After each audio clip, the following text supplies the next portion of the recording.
Hello అండి, welcome back to our channel Premanchi vlogs. ఈ వ్లాగ్లో అయితే మీతో అయితే ఒకటి షేర్ చేసుకుందాం అనుకుంటున్నాను. మీకైతే తెలుసు కదండి, నాకైతే ఇద్దరు అమ్మాయిలు అనేసి. ఫస్ట్ పాప పేరు అయితే ప్రేమాంచి, సెకండ్ పాప పేరు అయితే నిహాన్షి అనమాట. నేనైతే ఫస్ట్ ప్రేమాంశికి డెలివరీ అయినప్పుడైతే అందరూ ఒకటే మాటే అన్నారనమాట. ఫస్ట్ అయితే లక్ష్మీదేవి పుట్టింది, మీరైతే అదృష్టవంతులు, చాలా మంచిది, ఫస్ట్ ఆడపిల్ల పుడితే అది ఇది అనేసి అందరూ చెప్పేవాళ్ళు అనమాట. మా ఇంట్లో వాళ్ళకైతే జెండర్ ఫీలింగ్ అనేది అయితే అస్సలు లేదు, మాకు ఎవరైనా సరే అనేసి మేమైతే హ్యాపీగానే ఉన్నామన్నమాట.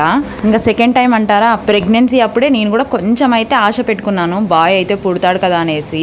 కాకపోతే నాకైతే ఒకటే ఉందన్నమాట, ఎవరైనా సరే అది మనం పెట్టినది కాదు కదా కడుపులో, సో దేవుడిచ్చిన వరం అనేసి అనుకుంటున్నాను. ఎవరైనా పర్వాలేదని నేను, మా హస్బెండ్, మా ఫ్యామిలీ వాళ్ళంతా అనేసి అనుకున్నాము. కాకపోతే పాప అయితే పుట్టేసింది కదా, నాకు, మా హస్బెండ్ కి, మా ఫ్యామిలీ వాళ్ళకి ఎవ్వరికి ఎలాంటి ఫీలింగ్ అయితే లేదు అబ్బాయి పుట్టలేదు అనేసి. ఇంకా మా ఫ్యామిలీకి లేని బాధ బయట వాళ్ళకి ఎందుకో తెలియదు కానీ ఒకటే మాటే అంటున్నారు కనిపించిన వాళ్ళంతా, మళ్ళీ పాపేనా అంటే మా అమ్మాయి కాదా, అమ్మాయి మనిషి కాదా అసలు, ఇలాంటి చెప్పే వాళ్ళకైతే నేను ఒకటి చెప్పాలనుకుంటున్నాను. నాకైతే పుట్టింది ఇద్దరు లక్ష్మీదేవులు అనే చెప్తాను.